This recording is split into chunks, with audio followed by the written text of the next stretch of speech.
E no cereal para o café da manhã, sopa para o almoço ou uma salada antes do jantar.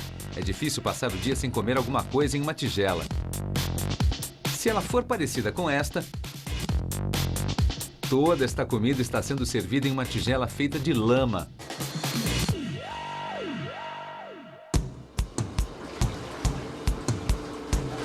A lama usada para fazer tigelas de cerâmica é uma mistura de água e argila, junto com minerais incluindo feldspato e talco, que ajudam a solidificar a mistura quando vai para o forno.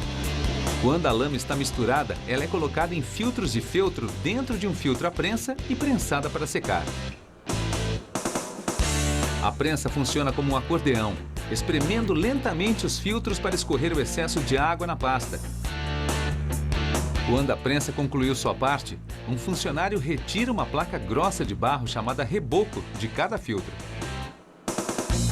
O processo de misturar o barro antes e prensar depois é o único meio de se conseguir a mistura uniforme dos ingredientes necessária para fazer estas tigelas. Mas os rebocos precisam passar por uma mistura final antes de o barro ganhar a consistência certa para se tornar uma tigela livre de lascas. Para aperfeiçoar o barro, os rebocos são jogados em um moinho para serem cortados e batidos por lâminas de aço rotativas. O ato de cortar vai além de apenas despedaçar os rebocos. Ele também redistribui a umidade remanescente no barro para que as tigelas sequem uniformemente e não quebrem.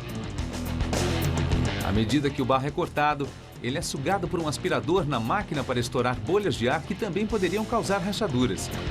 O barro livre de bolhas sai do aspirador e vai para um enorme saca-rolha giratório chamado verruma. A verruma força o barro por um molde ou cunho que o expele como uma linguiça de barro gigante, com a mistura e conteúdo de umidade corretos para se fazer tigelas. Isso acontece em uma máquina que funciona como um ceramista girando um objeto em um torno de oleiro. Um pedaço de barro é colocado em um molde em forma de tigela na máquina. A máquina então começa a girar como um torno de oleiro, enquanto um cilindro rotativo aquecido desce sobre o barro.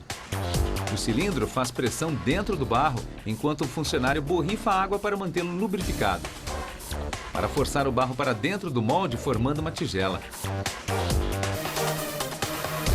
O cilindro de aço é aquecido a 100 graus Celsius para manter o barro macio e maleável.